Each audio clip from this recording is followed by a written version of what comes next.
Hello viewers, good evening. Welcome to Science TV, 4 p.m. Brief News. I am your host Ruto Rimo and sign language interpreter doing the voicing is Gideon Maina. On to first news item. President William Ruto has arrived at Kabarak Farm in Nakuru County, where he is being hosted by KANU chairperson Gideon Moi. The visit comes just a day after Gideon Moi announced his withdrawal from the Baringo Senate race, a move that has stirred political speculation about his next course of action.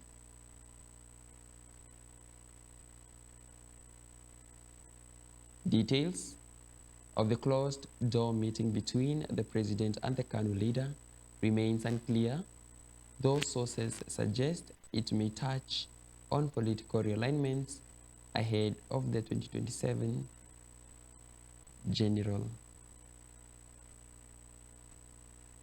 election.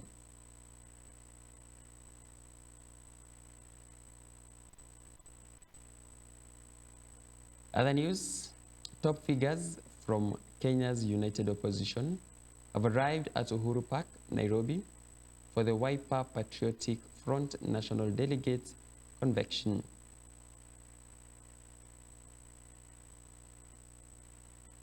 Among those present are Democratic Congress Party, DCP, leader Rigathi Gachagua, former Cabinet Secretaries Fred Matiang'i,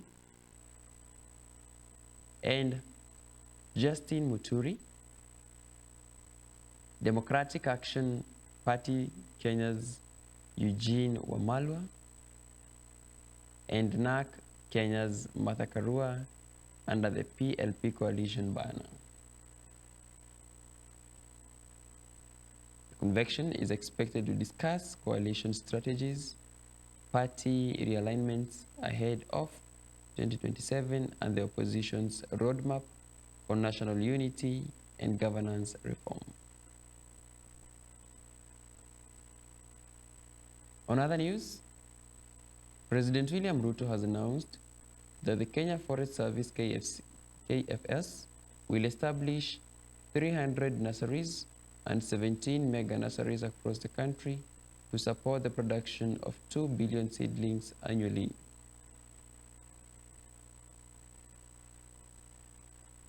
The initiative, launched during the Mazingira Day celebration at State House, Nairobi, is part of the government's wider goal to achieve 15 billion trees by 2032 in efforts to combat climate change and restore degraded ecosystems.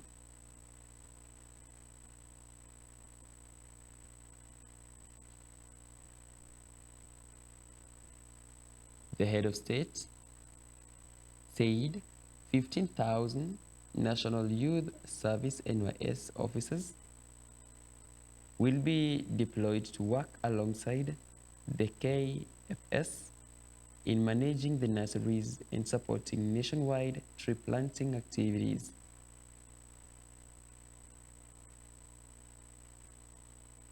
The move is expected to enhance seedling production and ensure sustainable distribution across all ecological zones. President Ruto reaffirmed his administration's commitment to environmental conservation, calling on citizens to actively participate in the National Tree Planting Program. He also emphasized that the initiative will not only address deforestation, but also create jobs opportunity and promote green economic growth across the country.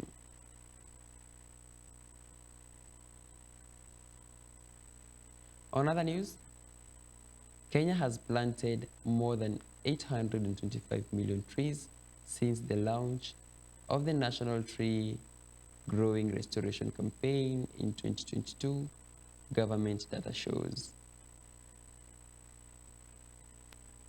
The initiative aims to restore degraded landscape and increase forest cover to 30% by planting 15 billion trees by the year 2032.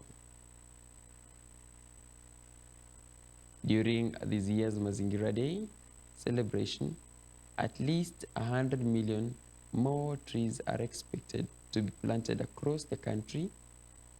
Of these, about 71 million will be fruit trees growing in over 35,000 primary schools, which each school expected to plant around 2,000 seedlings.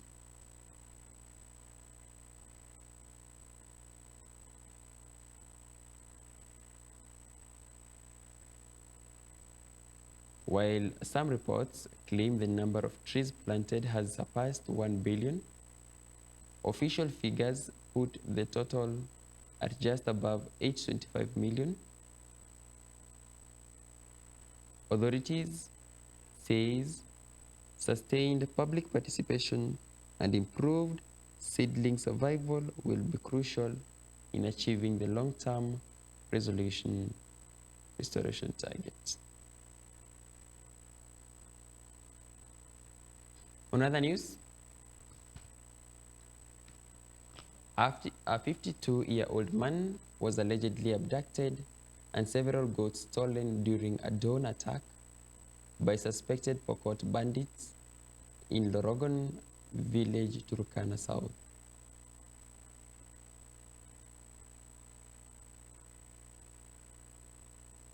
The attackers reportedly struck early in the morning before fleeing with the livestock and their captive. Turkana County Commander John Tarus confirmed the incidents, saying a multi-agency team has been launched to manhunt for the suspects. Security personnel have intensified patrols in the area to track down the assailants and rescue the abducted man.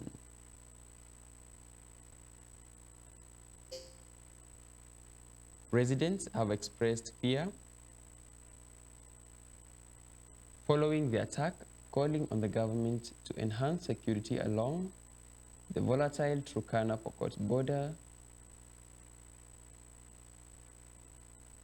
The region has witnessed repeated clashes and livestock raids, leaving many families displaced and property destroyed.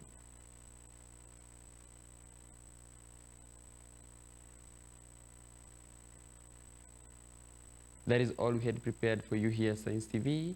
4 p.m. brief news. Thank you for your valid company. I have been your host, Ruth Orimo. Inside language, doing the voicing is Gideon Minor. Enjoy your evening and bye-bye.